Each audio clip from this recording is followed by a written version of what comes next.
In January 2015, Pastor Hyeon Soo Lim disappeared within the borders of North Korea while on a humanitarian trip. He had traveled there more than 100 times since 1997, distributing medical and food aid, building orphanages, and launching agricultural projects. Family and friends had no idea of his fate.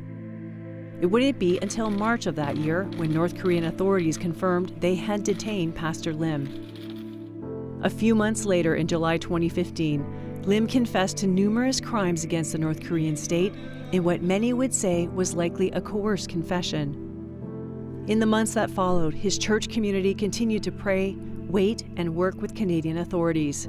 In December of that year, Pastor Lim was sentenced to death, which was later commuted into a lifetime of hard labor.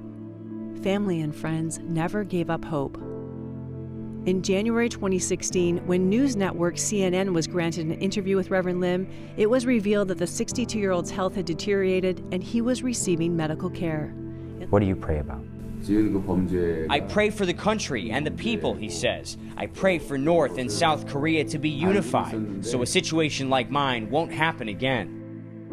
In June of 2017, news broke of the death of Otto Warmbier, an American student who was imprisoned in North Korea and released while still in a coma. This only heightened the family's concern about Lim's fate.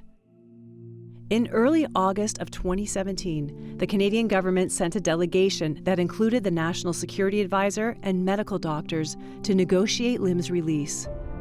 Finally, after more than 2.5 years in custody, Lim was released on August 9th after being given just 15 minutes' notice.